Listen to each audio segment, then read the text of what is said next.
Welcome everyone to the Beer Guys Radio Podcast. We are here and we are hot. It's a scorcher today. I think it got to 140 in Atlanta, if I saw that correctly. So good sous vide temperature. Sous vide, just lay your steaks out on the curb. Do you know I saw something one time? I don't think I'm mistaken in saying this, but I think I saw that it has never hit 100 degrees in Atlanta, Georgia. Really? What? Right? No, that can right? no way. No, I swear that's what I think I saw, that it's never hit 100. Nate, Google it for us. Google it for us. Did you hear it from a random guy on a corner yelling out the end is nigh? It's never hit 100 degrees. I think did I ever tell you about the time I saw the old guy arguing with the hamburger about taxes at Publix? Oh, I was gonna say I thought you were gonna talk about Stan arguing with the hotel room wall, but no, I would like to. No, I'd like to know more about this conversation. It was just random yelling at hamburger meat, and then he turned to me and said, "Don't do your taxes online. That's how they get you." And he didn't say exactly what they were getting or who they were, but doing your taxes online is how they get you. So everybody knows who they are, Tim. That's right, man. That is right. They is their preferred pronoun.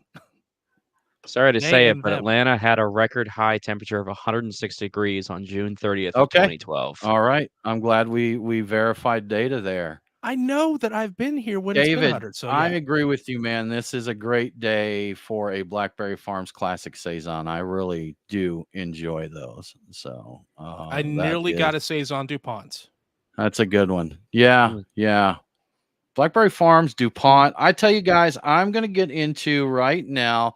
This is from, let me look up the brewery name because I can't. It's got Liability Brewing. I have their Athleisure Hefeweizen, and that's where I'm going to start my day. So, nice. Nate, what are you sipping on?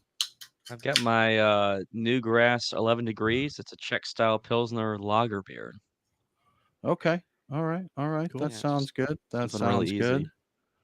Billy, good to see you, man. Yes, it is hot. It is hot everywhere. The tough thing about living in the South, when the heat comes on and it comes on. I wonder what city that was. I saw that about. I could have swore it was Atlanta, because I thought the same thing. I'm like, really, never. And I'm like, okay, maybe.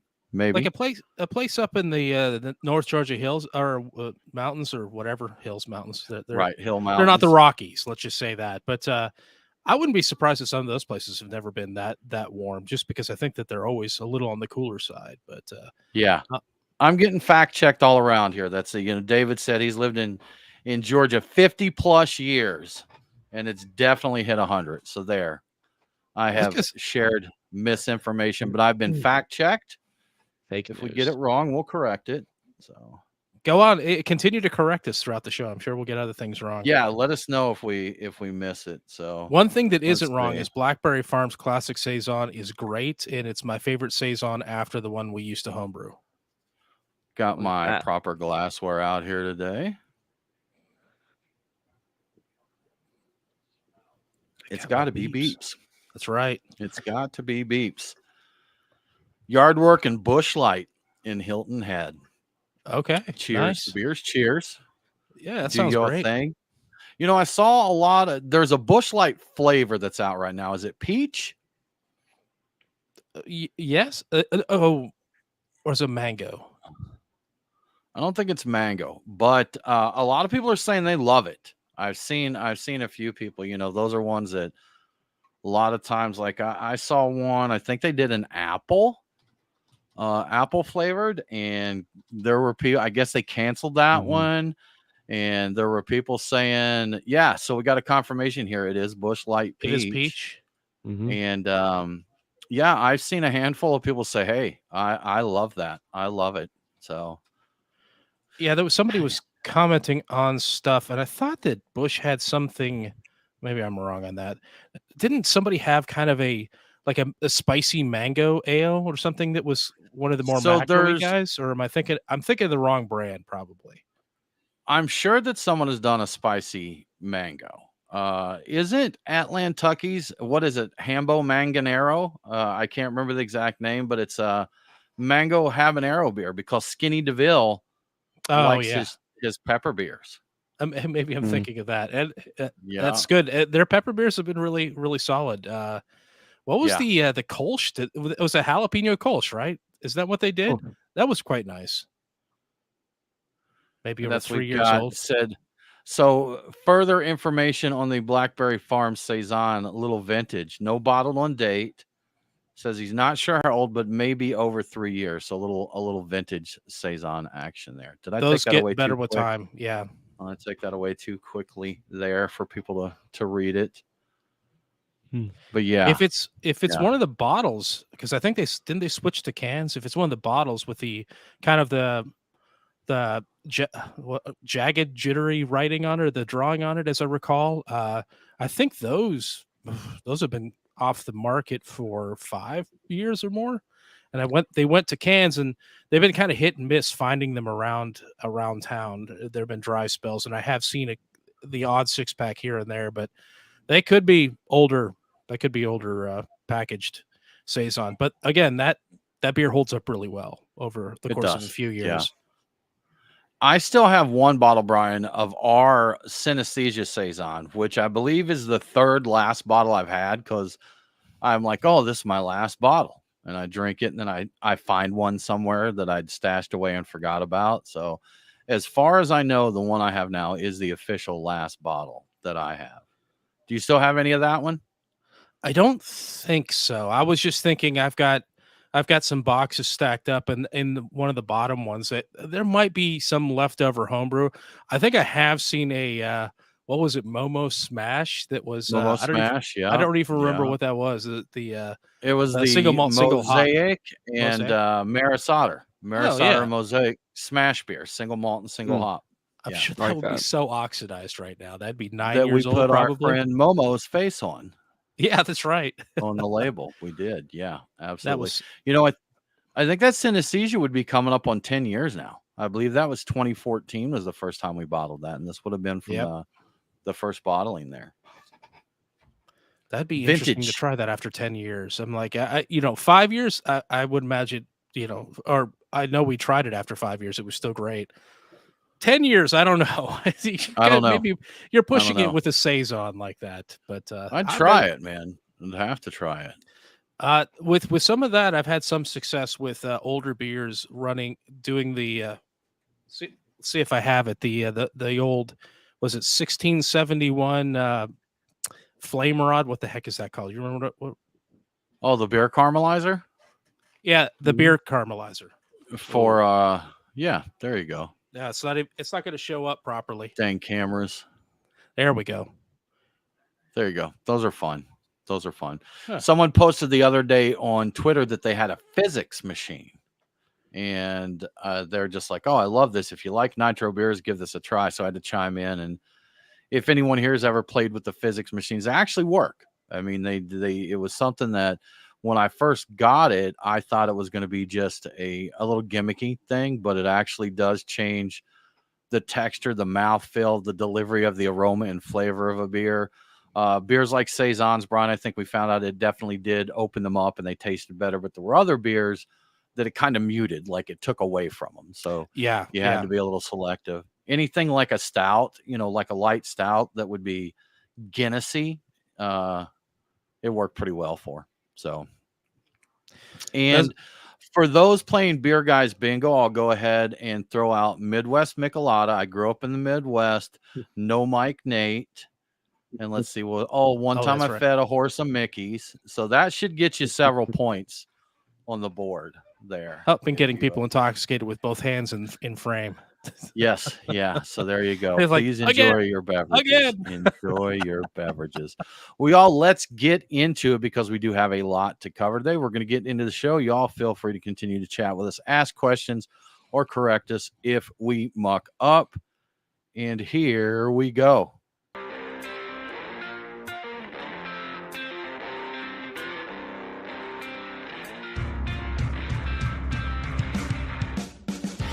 Welcome to the Beer Guys Radio Show. Beer Guys Radio Show. Thank you so much for joining us. We really appreciate it, y'all. It's good to have you with us. We're sipping some beers here. We're going to get into some hot topics. We got some good stuff to discuss today. I am Tim Dennis. Brian Hewitt, how you doing? I'm doing good. So we're going to talk about a clever new way to grow hops, beer stats for the 4th of July, a strike at a brewery that isn't Anchor. We might actually get into a little Anchor follow-up news because that seems to be changing almost daily, and a bunch of other stuff too. And of course, we have Mo Mike Nate. How you doing, Mo Mike Nate? I'm doing well, guys. It's nice to see you again and talk about all the cool and exciting beer news. So much happened out there in the world of beer. So, Brian, you dug up an interesting story. Or I guess not really a story, or it is a story, but relates to a topic that's kind of bouncing around a few different places right now. And hot topic, Brian, GMO yeasts. Yes. So, what are your thoughts on GMOs in general, Brian? What are your thoughts? So I think that there's a lot in general. I understand people's hesitance to use them personally, just because they're new and the consequences for using them is unknown. But at the same time, it is kind of just the scientific progression of technology that would allow us to do these things. So I think that a couple of things. I think GMO is not necessarily an evil thing, though I understand people's hesitance to use it. And I also didn't realize it was as pervasive in brewing as it apparently is. There's a lot of GMO yeast out there. And that's we talked about it in a story last week a little bit. And at that point I was surprised at how much there apparently was, and I found yet another thing this week about it. So, but before I get into it, what do you guys think about GMO yeasts? Like, Tim, are you, or just GMO in general? I'm indifferent, man, and mainly because I cannot personally track any negative effects to myself to GMOs, and I know that.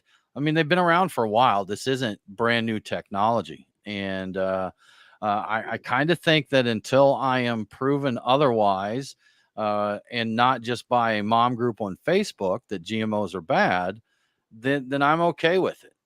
So there's cool things that they're doing out there, and I think like we had talked about some of the yeast. They've got yeast like Lallemand makes one called Sour VCA, that is a yeast that produces lactic acid. It's a clean yeast that produces lactic acid. So for your like kettle sour type of beers, you can get that from the yeast. You can get the tartness from the yeast, which is pretty cool. And we've tried one before. Outrun Brewing in Stone Mountain, Georgia, when they first opened up, they had a sour beer that they had brewed with sour VCA, and it's not intense. It's a tartness, which is my personal preference for like a kettle sour beer. I want a nice tartness there, but I don't want it, shattering my teeth with sour there. And discovering, like you mentioned, the hazy gene HZY1, it's kind of cool, the possibilities of what they could do with that.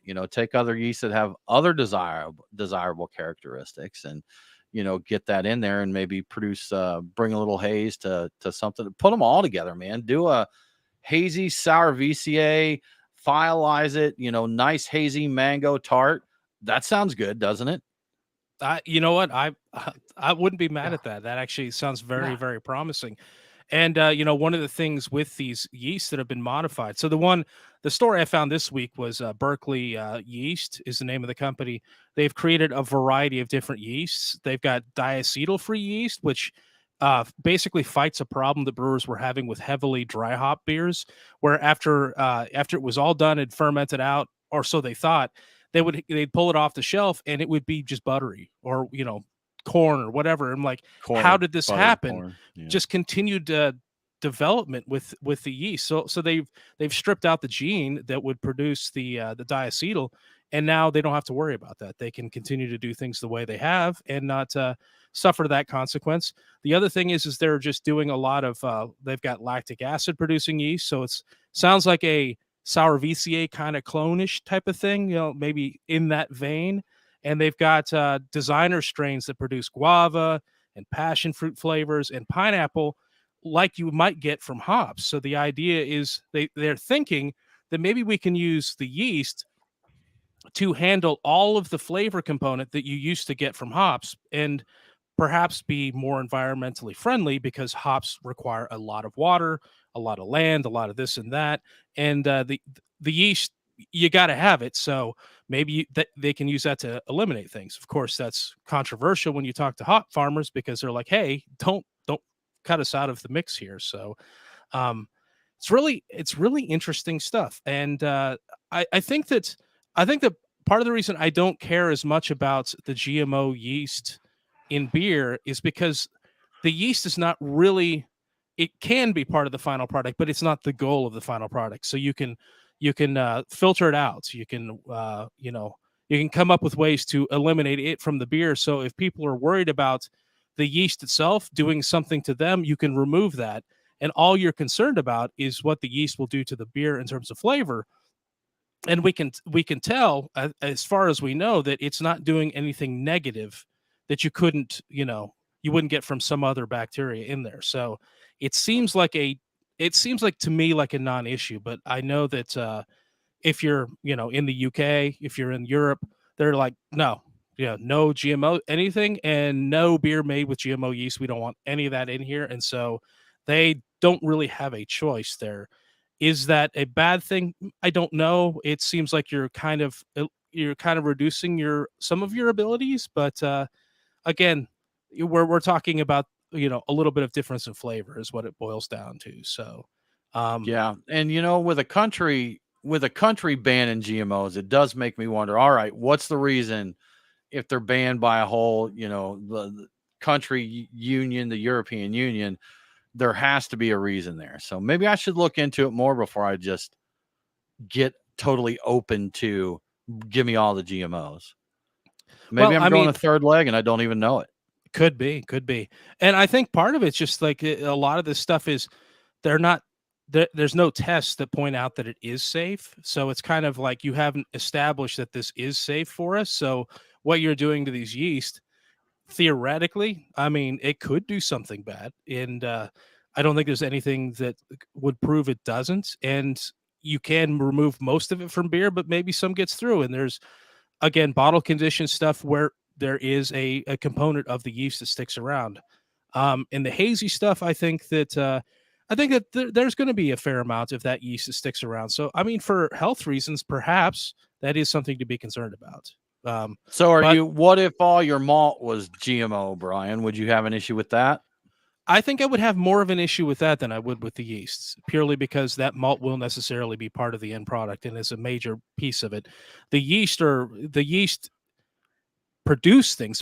They work on the product, but they're not the end product, really. I mean, some of them may be left over in it, but they're really not the end product. I mean, in some cases, yes, they kind of are. But I would actually be a little bit more cautious about the grain than I would be the yeast. So it'd be like a genetically modified worker at your factory versus the genetically modified food items that come from it. That's kind of in my mind. That's how I separate the two. So is that smart? I don't know. I mean, is it, am I right at all? I have no idea.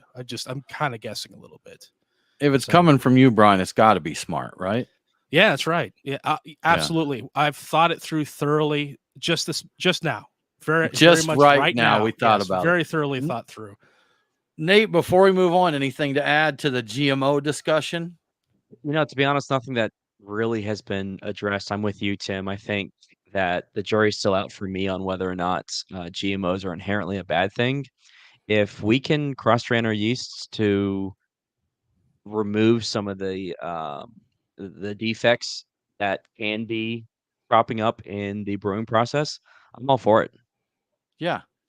Take the undesirables out. Let's make better beer through the power of science. I wonder if people would be okay with it if it was some sort of a statement on the package itself that says thoroughly filtered to remove all GMO material in this. You can use various filtration to basically accomplish that, or within 0.001% or something like that. I wonder if that would make people less uptight about it. My personal thought is if a person is anti-GMOs, like to the point that they would totally avoid a product because it was made with GMOs, that the fact that it was used in there at all would probably be enough for them to stay away from it. Maybe not, maybe some exceptions, but I think that would probably be the majority.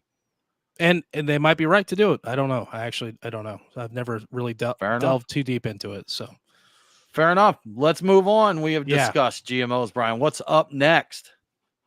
What is up next? So let's talk about the beer sales over 4th of July. Did you guys hear about that? It was Yeah. good news, actually. For off-premise establishments, beer sales saw significant growth in the week leading up to the 4th of July. It looks like everybody did all their beer purchasing the week prior. So the week of is actually a little lower, but the week prior, people were going out and dollar sales were up 8.3%. The volume was up 3.3%. Imports were the best performing core beer segment over the holiday week or weekend. I guess it was kind of a week. It was midweek, so it's weird. Anyway, Tuesday, yeah, the worst day Mhm. for holidays. it's terrible. But imports were up 20% in sales and 15.9% in volume. Non-alcoholic beers had the largest percentage increase with 40.9% in sales and 29.6% in volume growth. A few of the brands that did really well over the 4th of July, Boston Beer's Twisted Tea, Modelo, Coors Light, and Miller Lite. I'm still surprised that Twisted Tea is so popular. I don't know why. Every time I see Yeah, that, it's I like, oh, didn't that's even. right. That's still a thing. That was kind of my thinking. I was like, okay, I didn't realize anyone was still drinking that. You know, more power to I them. guess that's not my clique, Brian. I'm just not hanging with the twisted tea drinkers. Maybe I need to try some. I think I've had it, but not in years. But It's not but I bad. like Y'all gotta tea and try it. bourbon. What's oh that, yeah, Nate? It's not bad. Y'all gotta try it. Okay. I mean, I like sweet tea and bourbon, so I am definitely down with tea and alcohol. But I haven't had I haven't twisted my tea. maybe like a Boilermaker, bourbon and twisted tea. There you go. So Budweiser continues to do poorly. They declined 17.3% in sales and 20.4% in volume year over year. So I'm keep being surprised at how much they continue to decline. I'm amazed at what's happening here. But we've beat that horse to death before. Not all the news is good though. Volume of beer sold is back in the red in the weeks following the 4th of July.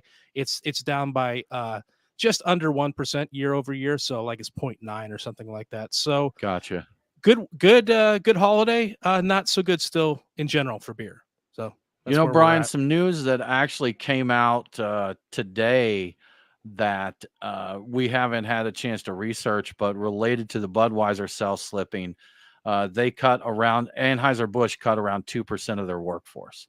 So they had some layoffs recently as well. And, if you spend this much time on a slide there, then that's bound to happen. I remember when the CEO went on, I think it was Today's Show, maybe, and was Yeah. doing the interview there. He was really focusing on how much he cared about his people there. So that was definitely something that he just kept saying over and over, kept avoiding the actual questions to say he cared about the people, cared about bringing people together, moving forward.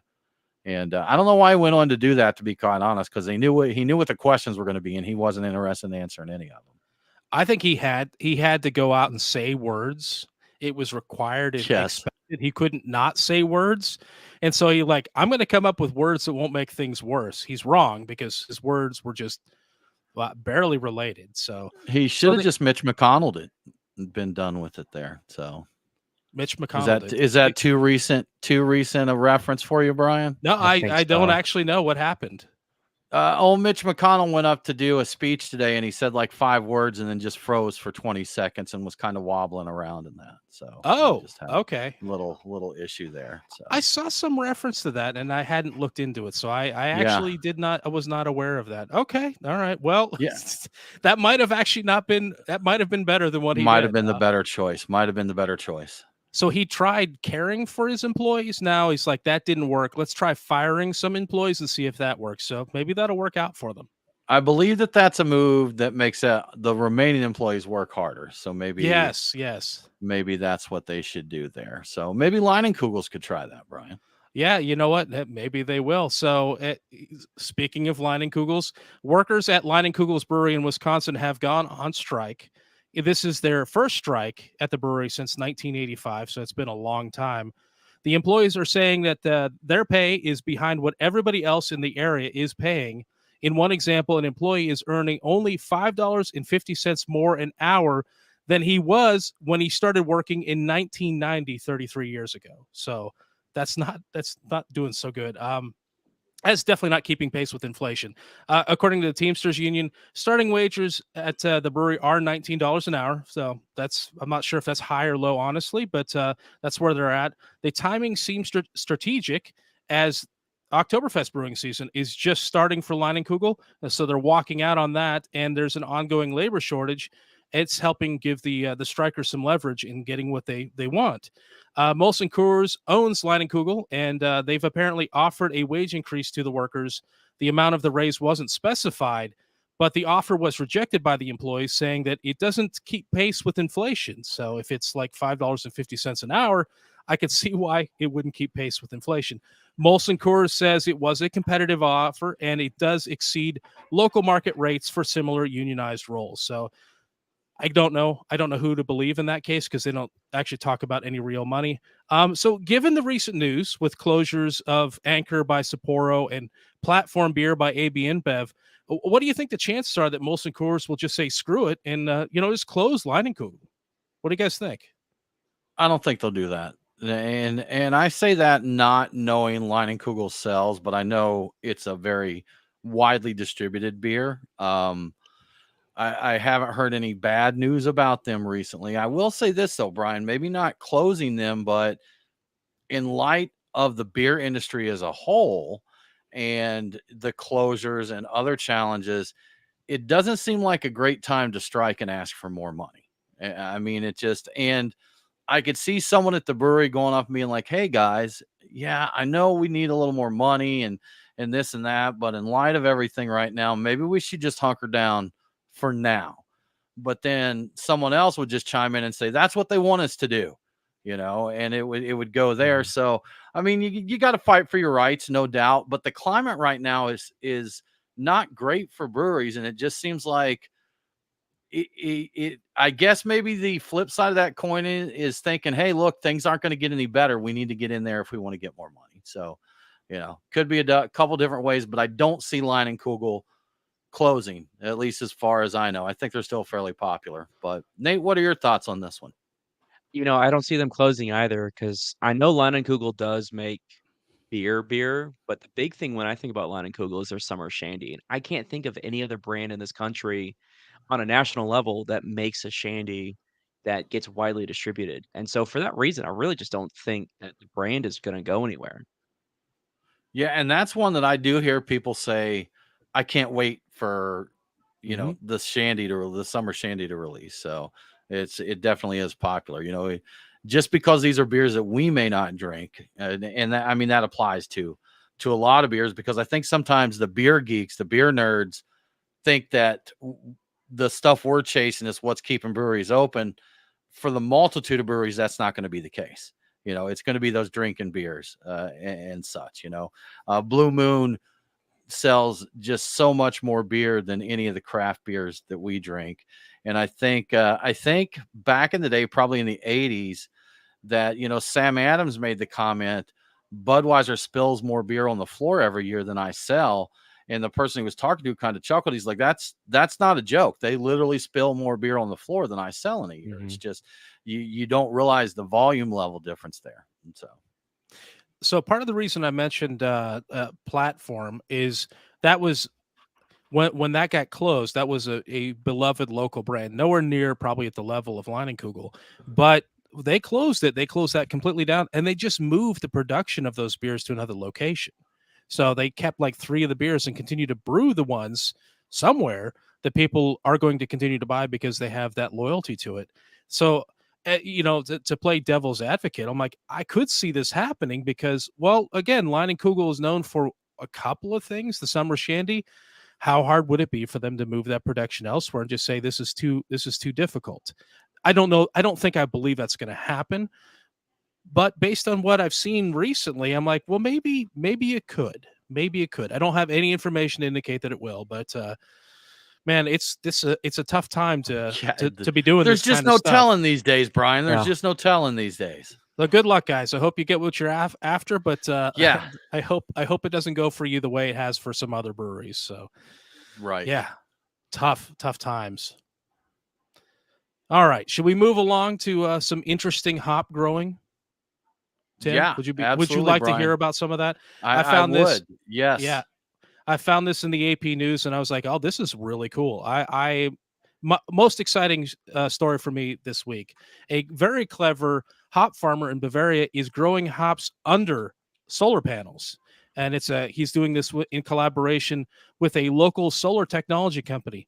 The solar panels that he has on his farm can generate enough power for 250 households. But here's the thing, and what I was thinking is, wait a minute. I mean, the hops need the sun too, right? So I guess the genius part of all of this is they don't need all of the sun, and the hops benefit from the shade a little bit. It gives them a break from the rising temperatures and helps retain moisture in the ground, which means less watering. All the indications are that the hops are doing well, and the arrangement may even increase the hop yield if it's done correctly. So I think there's a matter of you have to put the right amount of panels in the right positioning and allow the right amount of light through. So it's a little bit of a fine-tuning process.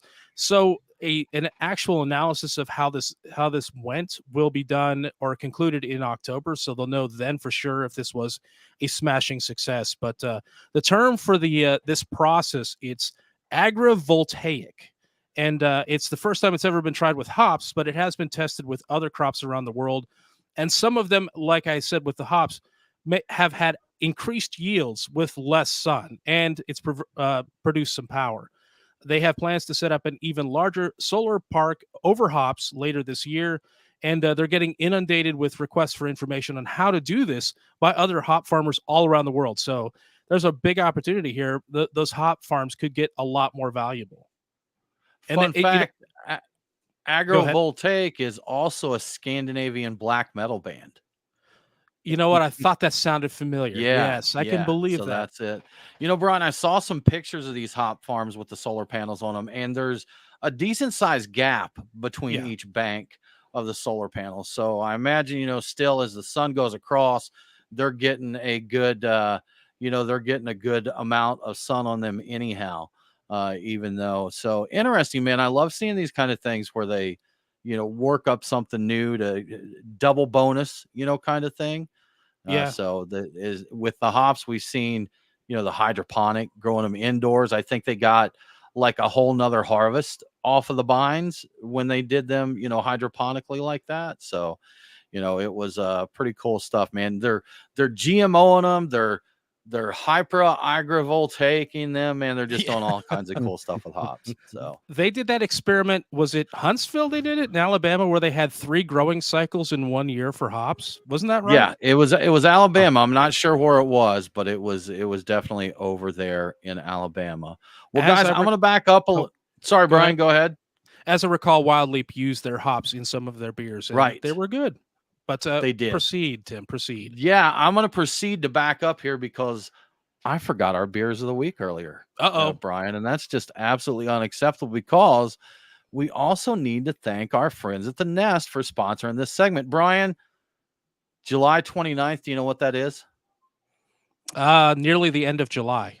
It is Chicken Wing Day, Brian. It is Chicken Wing Day, and if you go to the Nest, as soon as you listen to the show on Saturday the 29th, you need to go to the Nest and get half-price chicken wings. And with the Chicken Wing Index, what it is right now, that's a great deal. Take advantage of it there. They smoke them, they crisp them in a fryer, no breading, just good meaty wings. They don't even really need any sauce, but they've got some sauces there if you absolutely have to have some, but they're just really tasty stuff. Plenty of beers on tap. There's cold brew coffee. There's nitro coffee on tap, Brian. They've got wine. They've got cocktails. They've got everything you need there. So go on up, get some wings, grab some of their barbecue nachos too, because those are awesome. Have a couple beers on the patio, Brian. They got some breeze going out there on the patio. So even if it's scorching hot, you're going to feel A-okay enjoying those wings. So thank you again to the Nest for sponsoring this segment. So we've got a handful of beers to get into. As I mentioned, I started earlier with Liability Brewing's Athleisure Hefeweizen. This is pretty tasty, y'all. It's got a slight tartness to it that I don't normally expect in a Hefeweizen, but I'm not upset with it. It comes across pretty well, so I'm enjoying that quite a bit. Also, I've got a River Rat Broad River Red Ale. Haven't had a red ale in a while, so I'm looking forward to checking that out. I know, Brian, you've got Brewery Bevana's Brisk Pilsner. You've got Woven Water Solus English Coffee Porter. And Brian, Three Taverns Beeps. And I know we've mentioned Beeps a few times, but this is an old school lager beer. What do you think of Beeps? I like it. Really easy drinking, not fancy at all. You don't have to pay attention to it, but if you do, you're not gonna taste and say, "Oh my God, that's no." It's great. It's great if you pay attention to it. If you don't, it's you choose your level of enjoyment of it, and man, it's just easy. It's just easy. Choose your level. Choose your own adventure. And I love the whole vintage, advertising, packaging theme that it's got going on. So, I mean, that doesn't mean really anything to the flavor of it, but it just makes me happy. Yeah, good stuff. Good stuff. And Nate, you've got a New Grass Brewing 11 degrees Czech Pilsner. And from the Vel, you got Wee Wee Dead, a hazy dipper. Sure. What are you sipping on right now? I just cracked into the Wee Wee Dead. It's actually a hazy double dry hopped dipper. So, HHDDHTIPA, mhm. did you say? Okay. That makes sense. So Absolutely. many letters, so much acronym. Yeah. Yeah. We got a question here from Billy. I'm going to jump on this again. Those are our beers of the week. Again, thanks to the Nest. We really appreciate you. And this is related to the hops that we were talking about. And Billy said, well, hops grow in our area. So to tell you what our area is, that's Atlanta. Billy is in South Carolina. The answer is yes, but it's hard. And there's actually a vein of really, really, really good soil for hop growing. And we actually have a hop farm here in Georgia. We need to visit and see how they're doing over there. I know that there were a couple harvests that weren't that great, but they were learning about the conditions and the soil and all that. I bet if you head north a little bit more, they may do a little bit better too, getting up there in the hills and cool here in Georgia. So they will grow. I know, Brian, was it Centennial that or Chinook Centennial? So I thought Zeus was one of them. I want to say no, it was that like we tried to grow. Yes. Centennial. Yeah. I think it was Centennial. So They do not grow well at all. So No. after 3 years, we didn't get a single cone. It just didn't do well. So that could be operator error there, but they can be grown here. People have grown them. I've seen pictures of other growing them, but maybe not the premier location to grow them. And I've heard that with Centennial, if that was the right one, it actually takes 2 seasons before they really produce anything typically. So you have to let them grow for 2 years. Yeah. You might get something in the 3rd year, and then it may really start working well. So I guess that's kind of a persnickety hop, if you will. From what I remember. That's the truth, man. Absolutely. You know, Brian, I'm thinking about this weekend heading to the Battery Atlanta, where the Braves like to play baseball.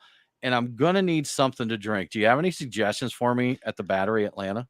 Yes, I do. So if you happen to be heading over to the Battery and you want to either catch a Braves game or listen to a concert at the venue there, you don't forget to swing by Terrapin Brewery Atlanta. It's right there. You can't miss it, especially if you're going to see the Braves play. You can go in and get a crowd pleaser like Los Bravos or Luau Crunkles. But if you're feeling a little more experimental, they've got you covered there too. They always have a fresh assortment of small batch R&D beers that are brewed right there in the stadium on their 5-barrel pilot system. So you've heard us talk about the Espresso Martini Stout, but you also find things like a Maibach made with rye and a new Mexican lager they're calling Cerveza Ambar. So I'm guessing it's an amber Mexican lager. And don't forget to grab a little barbecue while you're there because, Fox Brothers is right in house. So stop by the Terrapin Brewery Atlanta. It's your perfect pregame destination or pre-concert destination. That's what I would recommend, Tim. You should go to Terrapin Brewery Atlanta. Brian, that's awesome. I definitely appreciate the suggestion. You know, sometimes I don't get that far away from home on the weekends. I like to stick a little closer to home. And when I do that, I can go right to Truck and Tap in downtown Woodstock. I can grab a beer. I can visit whatever food truck they have there. Sometimes I don't even look to see what the food truck is. I just head down to Truck and Tap, grab a beer off the tap there. Like, this week they've got Anderson Valley's West Coast IPA on tap there. So, Brian, I know to avoid that one because I don't like West Coast IPAs, but a lot of people do. So, but they've got it on tap to meet those West Coast IPA needs, because those are coming back in style now more. People want those bitter West Coast again. So they have got you covered on that. And I'd probably grab a shrimp po' boy from the food truck there and just have a really good time. Or maybe if I did head out and I was over in like Duluth, Georgia, then I could drop in there and I could get me a meatball sub with all kinds of saucy goodness on it there. And then I would get Odd Breed's Domesticated Saison, which is an American wild ale. And that little tartness, I think, would really pair well with the Italian seasonings and the marinara sauce. I think it would be a nice palate cleanser there to go. And I think that would be banging with a meatball sub. You know, they've also got a location in Alpharetta, Georgia, and coming soon, Brian, Lawrenceville, Georgia is going to be another, a fourth Truck and Tap location. So keep an eye on their socials, Truck and Tap. They've got one for each location, so you can follow whichever one interests you. Or if you want the full scoop on every location, visit truckandtap.com, and that will update you on the trucks. You can get the tap list there, and you can find out if you're over in Lawrenceville when your Truck and Tap is going to open up there. So thank you so much to Truck and Tap for sponsoring the Beer Guys Radio Show. Y'all, we're going to take a quick break. We are going to refill our ice waters, head to the bathroom, and we'll be back in less than 5 minutes. See you soon.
Welcome back. Welcome back. Welcome back. Stephen Pete, good to see you, man. Cheers to you and Kettle Rock Brewing. If you can just email us your doctor's note for being tardy today, that'll be just fine. You can email that, or if you need a fax number, let me know. I'll get that to you as well, or a text. I think texting is a good way to take care of those these days. Make sure you get it signed by a parent or a doctor. A parent or a doctor or a guardian. Yes. A doctor or a guardian. This is forged. This is your handwriting. Yeah, I don't believe this at all. Tell this. That looks fake. Yeah. Sneaky Stephen Pete. All right. Let's go back up. Cool. You know, guys, I tell you what, I think I mentioned this before, but we talk so much during the show. It's really hard for me to get through more than one full beer now. You know, when we were in the studio, we could share tasters and it was a lot easier to go around there. So we've got to figure out this technology. We also had the in-between segments to be able to finish our beers and move on to the next one. Yeah. We would kick back and talk a little bit and that. So yeah, that's true. Yeah. Crazy stuff. We had 4 breaks, and sometimes the time in the breaks was like 20 minutes. Yeah, and it was a perfect time to finish up and get on to something else. It absolutely was. And this is a great choice. Good Word Brewing Quantum Immortality Porter. Man. Is that adjuncted? I do not recall, or is that just a straight porter there? But man, they do those beers well. Yeah. Shout out to Good Word, man. They're one of my favorite breweries in Atlanta. Halfway Crooks and Good Word are my 2 favorites right now. Lots of good beer, but those are definitely my 2 favorites. And I think so. Good Word does more variety of styles. So okay, no adjuncts, just a good old English porter. Porter. That's good what stuff. I figured. I think I've had that, and I remember having something like that at Good Word when people were talking about where can you find just an adjunct-free stout? Like, are there any anywhere? And I was thinking about it. I'm like, man, I don't know. Everything has coffee or oats or vanilla or something in it.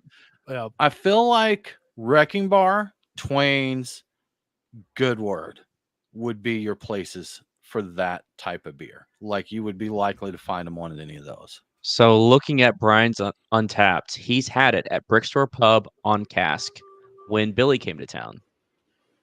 Oh, okay. I probably did too. Then yeah, and that was really good. Yes. Okay. You said this is delicious. Okay. Yeah. Okay. I think I had it there too. I just forgot. Yeah. Brian's like, I trust me. Me. Well, what I was saying on the Good Words and the Halfway Crooks, Halfway Crooks is excellent. They don't quite do the same variety of styles that Good Word does, but a lot of brewers they're like, hey, these guys do stouts really well. These guys do pilsners very well. These guys do IPAs really well. Good Word, shout out that they do any style they do pretty darn well. And they do everything from, a pilsner to an English cask ale. Their kettle sour, which I forget the name of right now, is one of my favorites. Ophelia? Is that it? I don't think so. Maybe it's a name like Ophelia. Nate, are you on Untapped? Can you see what Good Word's fruited sour is there? But that Good Word sounds, or Ophelia sounds like it may be correct. So there is an Ophelia. I have confirmed this. Okay, it is. Mm-hmm. It says apricot and stone fruit, but I don't know if it's actually added to it or if it just has those notes. Yeah. Okay. Ophelia is the Saison. We have that in the chat here, that Ophelia is the Saison. Okay. Nate, is Brian not freezing for you? Because, seriously, he's freezing every 3 seconds for me right now. You are not. He's not.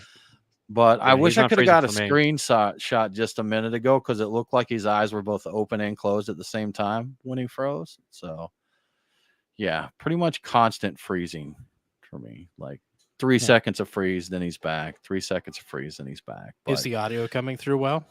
Yeah, I haven't noticed any audio glitches just in your video feed. So, whatever. As long as the audio is good, we'll make it through this. We will make it through this. So, yeah.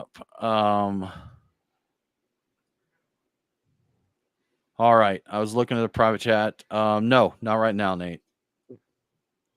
Okay, we'll get to it. We'll get to it. All right, y'all. Let's jump back in. Brian, I'm going to bring you in. Brian, not all breweries, craft breweries that were bought by Big Beer are closing. Some evolve and develop, and I believe there is a story related to that this week.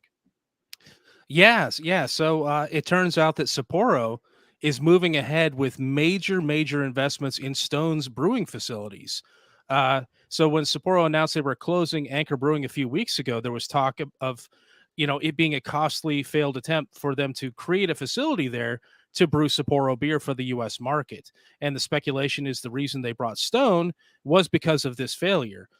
It seems like that speculation is accurate now.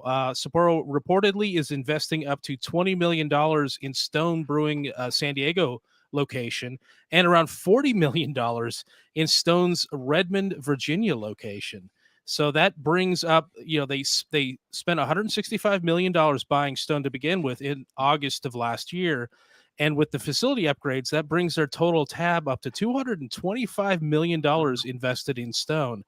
And I have to say, it's just a shame that it's impossible for Sapporo, given all of this outlay of money, for them to even slightly delay the liquidation of Anchor Brewing's assets to give the workers a chance to buy the brewery. So good luck with all the improvements, Stone. It'll probably work out just fine. Yeah, and they've had this on tap as an experimental, what was it, experimental lager they've been calling it in some of the tap rooms there. Yeah, there's So an experimental lager. Yeah, you're right. I forgot to make note of that. And that is thought to be, I don't think they have the facilities aren't quite up to what they need to brew it, but they are making attempts at brewing the Sapporo. I think it's the premium lager. And they even have brewers from Japan who have come to the US specifically to brew this beer in Stone's facilities. So yeah, if you want to try the Stone Sapporo, you can if you go to the tap rooms reportedly right now. I think they're on batch 1 or 2 of it. And again, they're not going to call it Sapporo just because it's not there yet, but they're working on getting to that point. So I do have to respect that. They're going to work on it until they get it right. They're not going to just throw something in the market and just throw the Sapporo name on it. That's really a brilliant way to do it, because they can do the test batches and it releases an experimental IPA, because I'm sure it's a good beer, but maybe it's just not Sapporo, So they're like, hey, this is fine. Let's put it on in the tap rooms, let people enjoy it, and when we get it right, then we'll move forward from there. My one thought about this is, and I know we were talking about Sriracha Ace recently. I think Sapporo weren't we saying that they were the big market for the Sriracha Ace? I think they even created the hop. I assume this means that there'll be a lot of it flowing into Stone. So I kind of have to wonder if Stone is going to come up with some more Sriracha Ace kind of IPAs or something like that in the future, because they'll have access to this crop. But I would think that if they don't have the access to the hops, what they're brewing right now may not be that, just because they don't have the hops yet. So I'm curious about that too, what that's going to mean for the Sriracha Ace stuff. Tim, you don't think so? No, and that's because I believe this beer is an Asian market beer. So it's not one that, Sriracha Ace isn't really that popular in the U.S. So I am sure there will be beers that they do brew for the Asian market that won't come over here at all. So that's probably, you have to produce something in order to justify doing a beer at Stone. I'm sure it's got to have a fairly decent sized market share.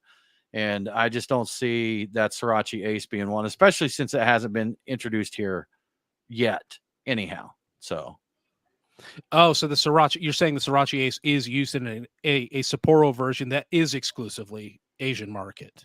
That is correct. The beer that they brew with Sriracha Ace is for the Asian market. Okay, I had thought that that they were actually using some of that in Sriracha, in the Sapporo Premium or whatever it is that is coming over here. My mistake. My mistake. Yeah, I don't think so, Brian. I think that is used for a specific beer that they use there. I could be mistaken.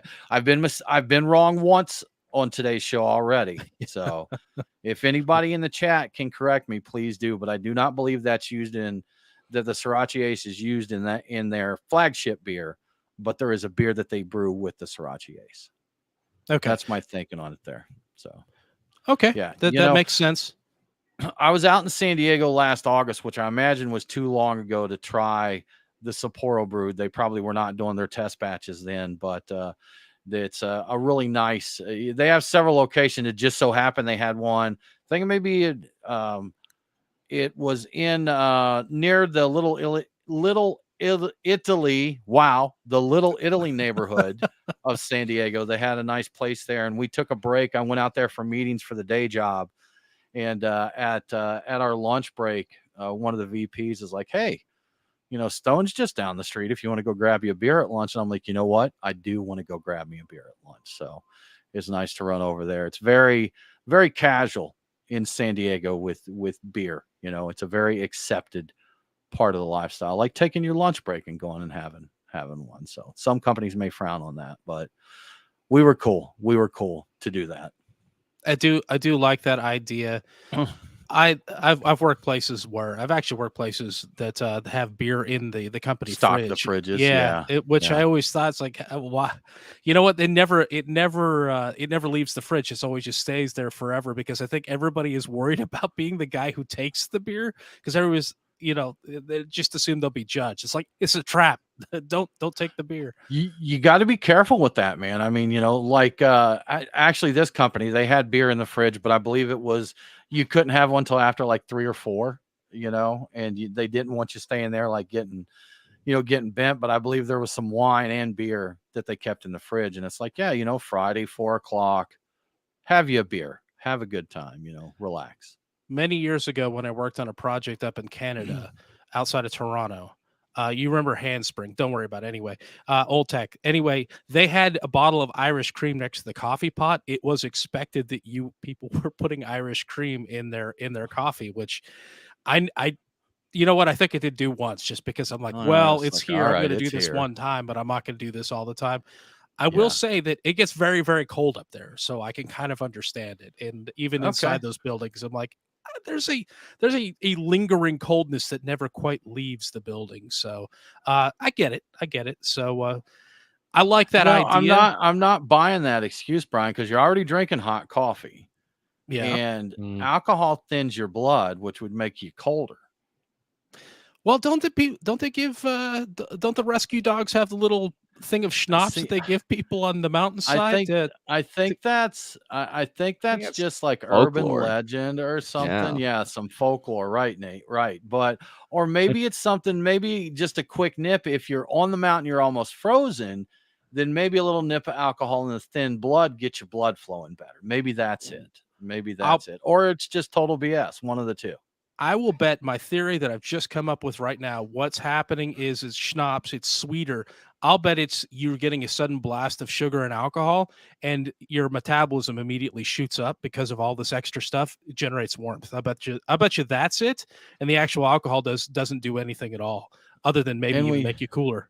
That's my theory right now. That's a theory. Yes, thank you for attending this Beer Guys Bro Science Talk. That's right. Appreciate you joining us for some bro science, which we like to throw in every now and then. So somebody chime in. Who knows? We'll have to test it out. We'll have to go somewhere cold and just get schnockered on schnapps and see how that works out for us. I'll bet we stay pretty warm. I'm gonna bet that we'll have to wait till it's cold out and just we'll go out there, nothing but a Speedo and a couple of flasks of schnapps and see how it goes. Yeah. See, we need to get cold here, Brian. I don't care for the cold, as I've made very clear. Like once we had that first cold snap of the year, I'm mad. I'm mad because I know what's coming. I know what's coming there. But we didn't get super cold here last year, and we did not. If it's going to get cold, I do like a little bit of snow because I was looking forward to a snow day, starting up the fire pit, getting our beer caramelizer, making some hot beers, and just having a good time. We just never really got a time to do that, Brian. So that stunk, man. So we'll have to head north. I think we don't even really have to go that far north because there is times when the North Georgia mountains do get snow that we don't down here. We're just a little further south and enough lower elevation that it doesn't quite get us here the way it does up in the mountains. So I think it's pretty interesting. common for that to happen. And Yeah, between the yeah. difference of where you live and where I live, there's actually a couple degree difference in Oh, absolutely. temperature, Yeah, and it's noticeable. I mean, you know, yeah. to a That certain I mean, extent anyway. there've been times when we've chatted, and I know the temperature and the weather is just totally different between our two locations here in the Atlanta metro area. So interesting. Brian, continuing news story. We've covered it the last 2 weeks and things continue to develop. There is new news out about Anchor Brewing. What is going on? Yeah, since we last recorded the show, we've learned that the Anchor Brewing Union has advised Sapporo USA that the workers of Anchor have launched an effort to purchase the brewery. There are 40 employees involved, and they're planning to run it as a worker co-op. Since the announcement, they've secured some partners, big name partners, to assist in the purchase, including Project Equity, Tuttle Law Group, and the U.S. Federation of Worker Cooperatives. Additionally, they are working on ways of accepting smaller investments from the public beyond GoFundMe because they're getting a lot of requests. People want to throw money into this because people don't want Anchor to go away. I am included. I would actually throw some money at this if I could. I don't know how, but they're working on that. Hopefully soon they will have that sorted out. Maybe by the time you hear this, they'll already have it sorted out. Watch our Twitter stream. I'll retweet anything I find We'll out. keep it posted out there. Sapporo says they will consider a bona fide legally binding offer that includes a verifiable source of funds. So Sapporo isn't really buying it, you can tell. But they plan to continue moving forward towards the liquidation of the brewery in the beginning of August. So there's not much time left. It effectively gives the workers no time to prepare the offer. And they've never done this before, so they're getting a lot of help from the worker cooperative and a lot of these other people that are trying to get them to the point where they can actually make this happen.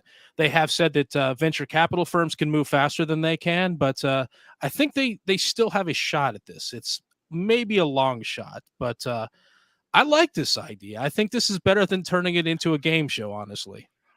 Yeah, I would say. I mean, that would be the best outcome. But really, if they've only got till the first part of August to get it seems unlikely. I wish them the best of luck, but it does seem unlikely because of the timing. At least there are still the investors that were interested in it. That Anchor could still be saved. Maybe the two can team up, man. Maybe the investors can get in and work with the employees so they can have some ownership there. It's something we know, there's been other breweries that have turned around and become employee-owned companies. I wish I had more of a photographic memory because I know about these conversations that we have where they've changed. I think it was Victory. Was it Victory, Brian, that changed? Might be, but I'm pretty sure that Full Sail in Oregon, I think it's Mount Hood, Oregon. I'm pretty sure that they're wholly employee owned. I think they became I don't know if cooperative is quite the right word for it, but that seems to be working well for them, or has. I know that because I've actually driven through there and I visited their tap room. I'm like, oh, you guys, okay, the employees own this place. All right, that's a new thing. I'm not sure. Victory might be right, but let us know, people, if you. I know there's a few. I know there's a few that have gone employee owned, and I think for all intents and purposes, it's worked out pretty well. But good luck to Anchor. Lots of articles. It's been a hot topic, Brian. It's big news. It's big news, and there's memes out about it. There's discussion about it. People who haven't bought Anchor beer in 3 years are like, "Oh my God, I can't believe this is happening." And I throw myself in that group. I bought Christmas Ale. I don't remember the last time I bought Steam beer. The last time you bought Steam beer, other than last week, when was that? So it's one of those things. But it's the symbol of what Anchor Brewing is. That does mean a lot to people. It definitely has a place in any craft beer drinker's heart. Probably every San Franciscan beer drinker's heart. That people know about Anchor and steam beer. So it'll be interesting to see. I hope that whatever happens, it sticks around. I do too, and they're incredible pioneers. The things they did, like probably the first, I think the first brewery to ever dry hop a beer, and I want to say it was Liberty they did it with, and there are a whole other. I think they did the first seasonal. I think the Christmas beer might be the first like seasonal beer that was ever done, and so there were so many. I think so seasonal. I know Tim's looking doubtful at Well, me, what but I'm saying is a lot of beers, just because of the changing seasons and what you could brew, seasonal beers go back hundreds of years. okay, You know well, what I'm yeah, saying? You know what I I'm see what saying? you're saying. Yeah, like, Okay. All but the right. concept of kind of a seasonal release like that, the way we think of it now, yeah, I get it. I mean, you brew your My Box at certain times and your Oktoberfest at other Your times Marzens, due your to My Box. Yeah. refrigeration, and they kind of basically invented or consolidated the concept of a steam beer. I guess from what I've read, it may have before refrigeration is kind of interesting. I think a lot of breweries on the West Coast were doing something like a steam beer without calling it that. They had lager yeast and they were just doing their best to brew it however they could with the temperatures Yeah. they had. Yeah. So it was a little bit more common than just Anchor, but Anchor kind of, well, they trademarked steam beer. So and they really they pioneered that and a lot of other things. A lot of firsts there, you know. Maybe the seasonal thing is wrong, but the idea of the constantly rotating recipe for a beer, maybe that's what they pioneered instead of like the Okay. seasonal concept, like the experimental re-release of a beer. So people weren't doing stuff like that, is what I'm I saying feel at like that for point in some time. reason, I feel like for some reason this episode we've had a lot of stuff that we kind of know. Like Yeah, there's been a lot of wasn't this, didn't that. So, all we right, we'll didn't do our fact check research everything. apparently. Yeah, Well, things come into mind that I don't have, immediate memory for, but I feel are relevant there. But yeah, absolutely. anyhow. Yeah, Oh well. Anchor, we wish you luck. Emotional place. I'm sorry I haven't bought your beer in a long time, but you do. I still want to see you stick around. Sure enough. Guys, anything else to add before we wrap this thing? Nate, anything else to say, man? You got anything? Nope, nothing to wrap up on. He's like, no, I'm good. I'm good. Brian, I don't care if you do or not. I'm going to go yeah. ahead and wrap up here. Okay, So, sounds good. yeah. That wraps it up for this episode of the Beer Guys Radio Show. As always, we appreciate you hanging out with us. If you want more craft beer news and info, follow us on the socials. We're Beer Guys Radio on Facebook, Instagram, and Twitter. So follow along. Brian jabbers all the time on Twitter. That's probably our most active social media channel right now. If you love what we're doing, we would love your support on Patreon. That's going to get you access to our Discord server. And when we wrap up the show, it brings you into hang out with us for the after party, have a beer and chat. We got some new t-shirts in, Brian. We got new t-shirts. So, at certain levels, you get a t-shirt and stuff. So it's going to be a good time. But y'all, thanks for tuning in. Have a great week. And don't forget to drink local. Cheers.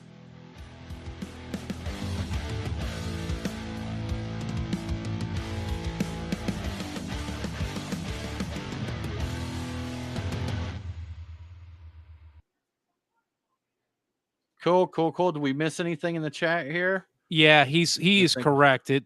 Steam beer is definitely an American invention. I didn't mean to. Yeah. My Okay. comments were that I don't think that Anchor maybe invented it. They trademarked it, but it was a common necessary way of brewing beer before refrigeration in the West Coast. So from what I read, it was all the way up until like Canada. They were brewing something like a California common or a steam beer, lager yeast, warmer temperatures, brewing what they had with what they could do. That's kind of the way it went. Yeah. Gotcha. And we had a clarification here. Good word. Ophelia is the sour. Penelope is their saison, so we got that fixed. And, okay. Like Stephen Pete said, that was a good beer, Stephen. That Brooklyn Sriracha Ace, and we talked about. I think we may have mentioned this last week or a couple weeks ago, talking about it. That we had. Do you remember what the name of the brewery was? It Yes Face, Brian, that did that cask for. Oh yeah, remember Yes Face? Yeah, we had Yes Face. It was around for a while. Yeah. I tried a couple of times over the years. I've gone looking to try to figure out whatever happened to them. I don't know if did they ever open up a place, or was it like I think again a lot of stuff this week that we kind of know. I think he had a brew pub at one time. Yeah, and it closed, so he still did occasional brews with other people, like collaborations, under his Yes Face name. So just kind of had a brew pub, closed it down, had the Yes Face name that he popped up beers and collaborations with every now and then. Nate, what's up?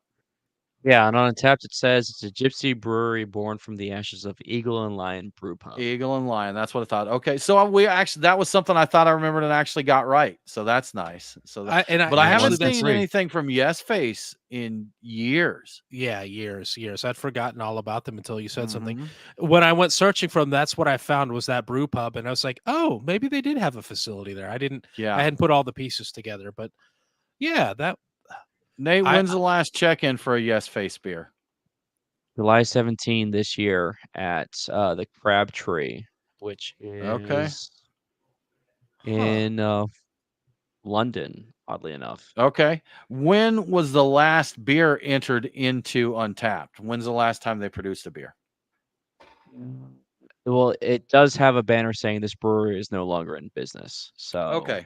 All right. So that answers that. But yeah, he would pop up at festivals. You'd see Yes Face at festivals every now and then. And then like the one off the cask beers that he did. But to get back to the point, I don't think I finished it. He did like an English ale with Sriracha Ace. And it had a really nice lemon dill character to it, served on cask. It was nice. Yeah, I'm looking at their, if you check in Untapped, it'll actually let you see the out of production beers. The last one that was added was on June of 2014, so it's been a little while. That was their ESB. Nearly a decade, okay. They did have a session IPA. I'm looking to see if they've got, that was Cascade hops. I don't doubt that they did exactly what you're saying. I don't see it listed in their beers. Oh no, O-Face with Sriracha Ace, a cask dry hop with Sriracha Ace. So they created that apparently in that'd be around 2013, 12. It was added June 8th of 2014. Okay, that could fall into the timeline that I thought of. Y'all, we are going to wrap up the live stream again. If you are a Patreon supporter, we're going to post the link on Discord where you can come hang with us for the after party and have a beer with us. We would love for you to do it. So y'all have a good week, and we'll see you soon.